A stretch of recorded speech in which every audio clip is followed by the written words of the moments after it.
IMCA và tôi trong những ngày cuối tháng 4. Hồi ký của Nguyễn Quyết Thắng. Năm 1974, tôi được anh Phạm Tuấn Ngọc giới thiệu vào làm việc tại Hội Thanh niên Cơ đốc Phụng sự Xã hội Thế giới, IMCA, qua sự giúp đỡ của anh Hoàng Kim Châu thuộc Văn phòng Trung ương. Hội có tổng giám đốc là ông Yamashita, người Nhật, và phó tổng giám đốc là ông Ronan Lucer, người Mỹ. Tôi được bổ nhiệm làm phụ tá cho giám đốc Trần Trọng Thảo tại IMCA Bình Hòa, Lái Thiêu, đảm nhiệm việc tổ chức sinh hoạt tập thể lành mạnh cho thanh thiếu niên, nghiên cứu phương pháp giáo dục, phát triển kỹ năng thủ công cho các học sinh tiểu học, thành lập thư viện, tổ chức những khóa chăn nuôi, may vá và cứu trợ nạn nhân chiến cuộc. Đây là một công việc rất phù hợp với khả năng của tôi. Mặc dù được gọi là giám đốc và phụ tá, nhưng tôi và anh Thảo đối xử với nhau như anh em một nhà. Phải chăng vì chúng tôi đã cùng sinh hoạt trong phong trào Yuca Việt Nam từ trước? Hàng ngày, anh em chúng tôi làm việc và ăn cơm chung, rất đạm bạc với dưa muối, cà pháo, thỉnh thoảng có thêm quả trứng chiên hay rau muống luộc chấm nước mắm. Tối đến, chúng tôi cùng trải chiếu, giăng mùng trên chiếc bàn bóng bàn ngay trong phòng thể thao. Hai anh em thản nhiên ngủ chung, sáng ra lại thu dọn chăn màn, trả lại chỗ cho các em thanh thiếu niên trong vùng đến chơi. Cuộc sống của chúng tôi hòa mình vào nhịp sống sướng khổ của người dân nơi đây. Cho đến một năm sau, đúng ngày 10 tháng 3 năm 1975, tôi ghé thăm và nghỉ lại nhà anh Phạm Trần Anh ở Sài Gòn. Sau khi ăn cơm và trò chuyện đến khuya, sáng hôm sau tôi thức dậy và bàng hoàng khi nghe anh nói, quốc lộ 7 đã bị cắt đứt, không thể về lại Ban Mê Thuột được nữa. Lòng tôi hoang mang khôn xiết, bởi vợ con, cha mẹ và các em tôi đều đang ở đó. Chỉ riêng tôi, vì miếng cơm manh áo, phải bôn ba lận đận nơi xa nhà. Cũng kể từ hôm đó, tôi thường tạm gác công việc ở IMCA, để mặc anh Trần Trọng Thảo tự lo liệu. Lúc nào tôi cũng túc trực tại tòa soạn báo Đại Dân tộc để cùng anh Đỗ Ngọc Yến theo dõi tin tức chiến sự và cuộc di tản của người dân Ban Mê Thuột. Đồng thời, tôi cũng tham gia ban cứu trợ của các học sinh, sinh viên Ban Mê Thuột đang kẹt lại Sài Gòn. Đa số đã bị gián đoạn nguồn tài chính từ gia đình, cần được giúp đỡ khẩn cấp. Tôi cùng các bạn bè góp tay giúp họ kiếm sống bằng cách thuê xe ép nước mía, bán bánh mì, hoặc chiếu phim bán vé. Tuy ít ỏi, nhưng số tiền kiếm được cũng đủ trang trải phần nào sự thiếu thốn cho các sinh viên và bằng hữu đang mắc kẹt. Vợ, con, mẹ và các em tôi, kể cả bà con bên vợ, đều bị kẹt lại trong thị xã Ban Mê Thuột. Tôi không hề nhận được bất kỳ tin tức nào về cuộc sống của họ. Nhà cửa còn hay đã mất. Ngày đêm lòng như lửa đốt, tôi ngược xuôi như con chong chóng. Hễ nơi nào có bóng dáng người chạy thoát về Sài Gòn, là tôi có mặt để hỏi han, với hy vọng tìm được người thân, hoặc ít ra cũng có được chút tin tức mong manh nào đó. Cuộc chiến ngày càng tệ hại. Sau khi mất Ban Mê Thuột, những tỉnh khác cũng lần lượt thất thủ. Dân chúng chạy loạn bằng đường bộ, đường thủy về Nha Trang và Vũng Tàu mỗi ngày một đông, không chỉ có thường dân mà còn cả những quân nhân rã ngũ. Tôi xin tạm ngưng công việc tại IMCA Lái Thiêu, chuyển sang nhóm IMCA lưu động, về Vũng Tàu làm công tác cứu trợ. Nhóm gồm có Nguyễn Dân Chủ, Lương Văn Điện, Phạm Văn Sang, Nguyễn Minh Nữu, một người bạn nữa, và tôi.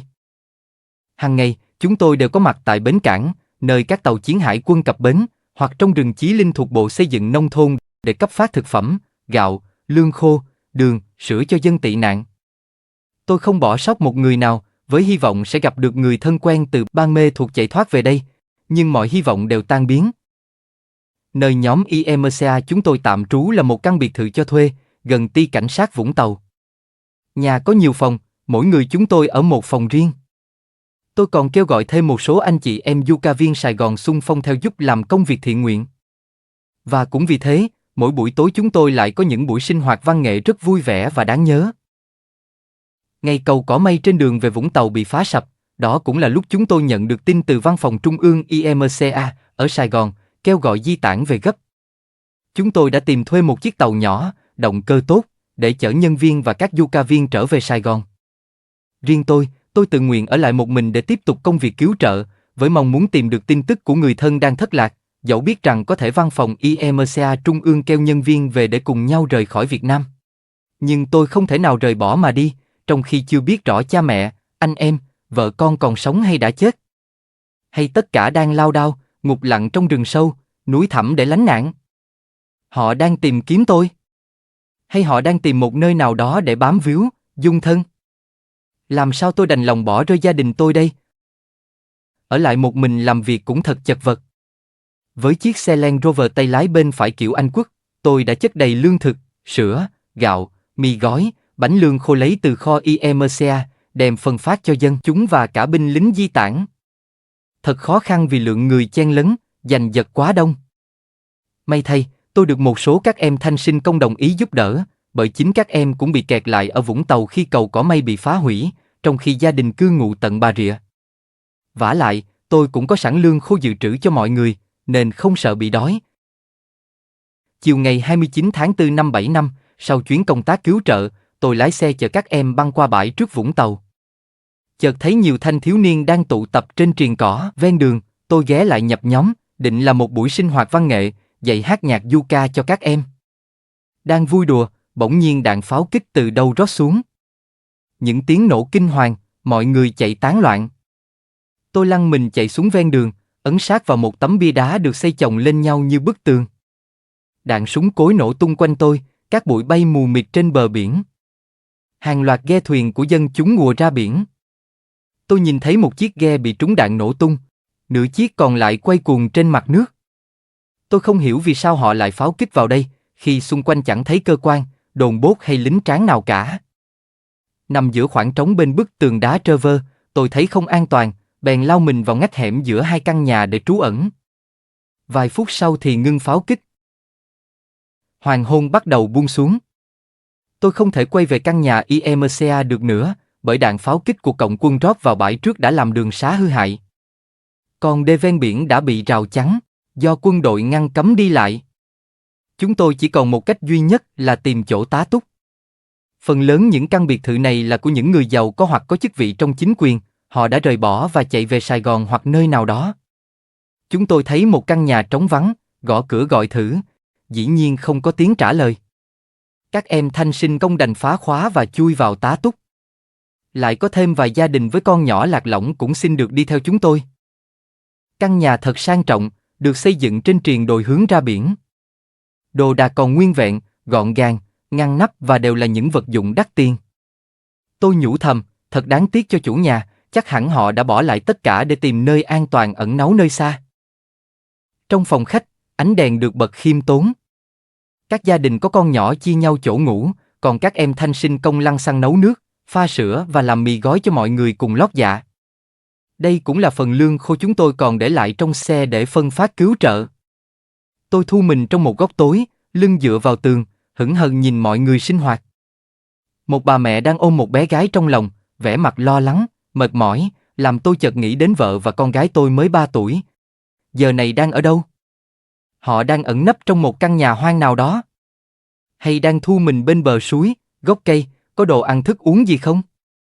Hay lao đao, khốn đốn, bệnh tật trên đường chạy loạn? Đang suy nghĩ mông lung với những giả thuyết rối bời không có lời giải, thì các em thanh sinh công mang cho tôi một bát cháo nóng pha sữa đặc, bốc mùi thơm. Bụng cồn cào, tôi hút một hơi, lòng sảng khoái nhẹ nhàng.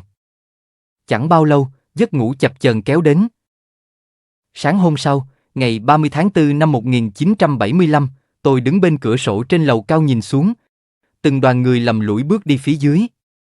Họ là những tàn quân thất trận, tôi không còn nhận ra là binh chủng nào. Những bước đi rã rời, không mũ nón, nặng nhọc, chán chường trong lớp áo mỡ tung khuy xốc xếch, hoặc áo lót trắng hay cởi trần. Đa phần mũ nón và áo chiến binh đã bị cởi bỏ, quăng dọc đường. Có người kéo lê chiếc súng trường dưới đất, có người phẫn uất giơ súng bắn bâng quơ. Họ đang đi đâu, làm gì, tôi chẳng thể biết được. Nhưng có lẽ, họ đang đi tìm một cái vô hình đã đánh mất. Họ đi trên những đoạn đường mà trước đó họ đã từng đổ máu và mồ hôi để bảo vệ, để một lần cuối cùng đạp lên thiên thu. Chắc thế. Khoảng trưa hôm đó, có tiếng loa phóng thanh thông báo chính quyền miền Nam đã đầu hàng. Họ kêu gọi mọi người phải ra khỏi nhà, tập trung ngoài đường. Tôi nhìn lên triền dốc cao sau nhà, nơi có tượng Chúa Giê-xớt màu trắng sừng sững giữa bầu trời xanh. Thấp thoáng một vài người mặc quân phục xanh lính trận, ôm súng trước ngực, đang lần bước đi xuống. Một người đứng cạnh tôi thốt lên. Chắc là Việt Cộng đấy. Tôi ngây thơ buột miệng. Hả? Chắc không phải đâu. Thật ra từ trước tới giờ, tôi chỉ thấy hình ảnh những kẻ nằm vùng trong phim ảnh mặc áo đen, đội nón cối, và chưa hề biết hình ảnh bộ đội chính quy ăn mặc thực sự ra sao. Khi họ tiến lại gần chúng tôi mới biết chiếc nón cối nó như thế nào và đôi dép râu ra làm sao. Có người đeo chiếc radio nhỏ chạy bằng pin trước ngực, tôi cứ ngỡ đó là một loại máy truyền tin quân sự của Trung Hoa hay Nga Xô. Họ bắt chúng tôi xếp hàng ngồi bên lề đường rất lâu, chờ họ gom tất cả mọi người trên con đường đó lại. Họ dẫn tất cả chúng tôi đi ngược lên triền đồi, nơi có tượng Chúa Giêsu đứng sững cao vợi, rồi băng xuống phía bên kia đồi đến phố chính. Chiếc túi yucca đeo bên hông, tôi vẫn thường dùng để đựng những lời bài hát yucca được in và cắt ra, rồi phát cho mọi người khi tập hát. Hôm nay, tôi nhét vào đấy gọn 2 gói mì ăn liền. Dọc đường đói bụng quá, tôi mở ra, bẻ từng miếng nhỏ, cho vào miệng ngậm cho sợi mì nở ra, nhai vụn từng cọng khô giòn nuốt xuống, cảm nhận giá trị của nó từng khoảnh khắc. Đến khoảng trống đầu chợ, nơi đây đã tập trung khá đông người. Họ là những binh sĩ của nhiều binh chủng khác nhau, được xếp theo từng đơn vị.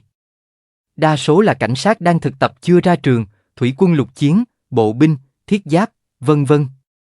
Họ bảo chúng tôi nhập vào hàng ngũ đơn vị của mình. Tôi hỏi, chúng tôi là học sinh thì đứng ở đâu? Hả? Ai bảo các anh vào đây? Nhân dân thì vào kia khai báo, rồi nhà ở đâu phải về đấy. Chúng tôi tự khai là học sinh, làm việc từ thiện và giúp đỡ những người hoạn nạn, thương tật.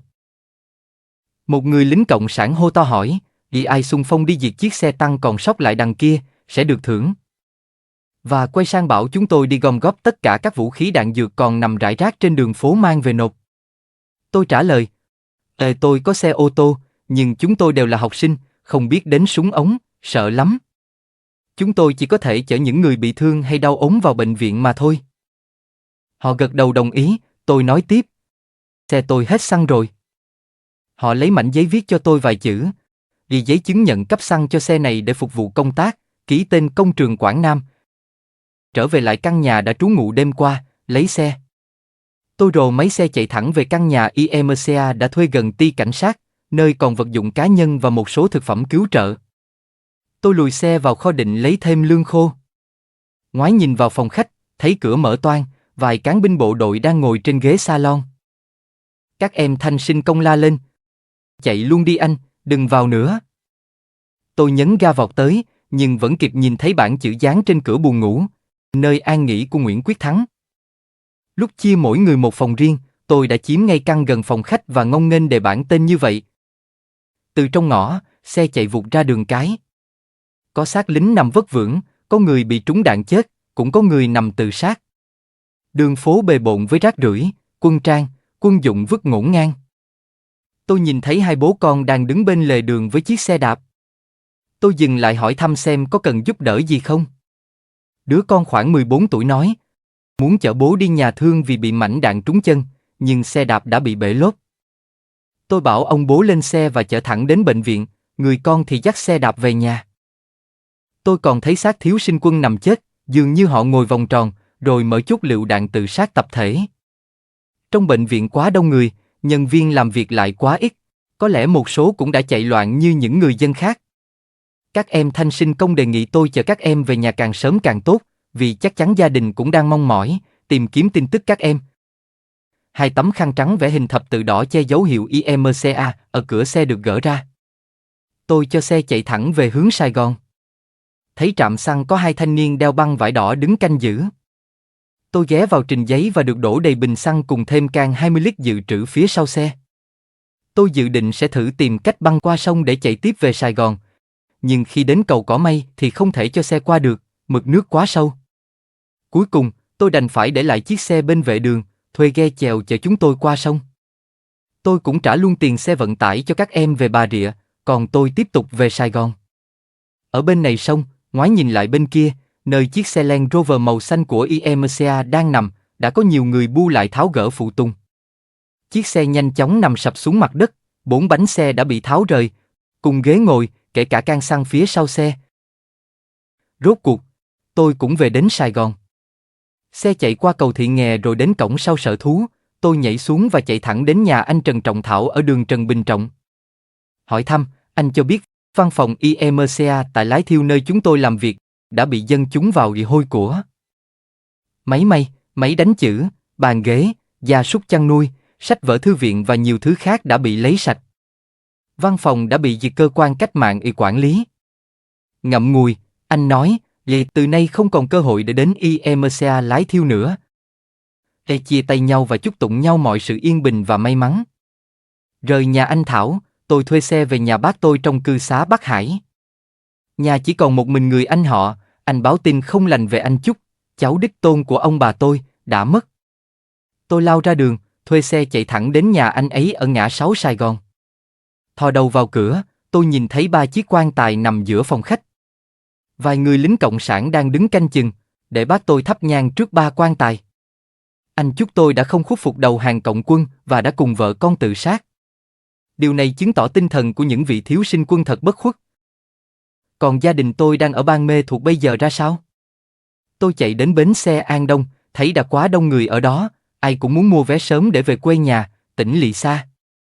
Trời bắt đầu tối, tôi vội mua ổ bánh mì rồi tìm chỗ ngồi xếp hàng, chờ đến sáng mai quầy vé mở cửa. Bồn chồn nhưng vẫn tràn đầy hy vọng sẽ mua được vé xe đò về Ban Mê Thuột. Suốt đêm thức trắng chờ sáng, hồi tưởng lại chỉ trong một ngày, với biết bao diễn biến phủ lên tâm hồn và cả thể xác tôi. Tôi mong mỏi được về tới Ban Mê Thuột thật sớm. Mong được đoàn tụ với gia đình, mong mọi người được bình yên, mong cuộc sống không có gì thay đổi, mong và mong. Có biết đâu một khung trời tối ám đang trực chờ phía trước để phủ ập lên cuộc đời tôi. Có biết đâu rằng, kể từ hôm nay, từ một con người tôi bắt đầu biến dạng thành một con ngợm. Hồi ký của Nguyễn Quyết Thắng.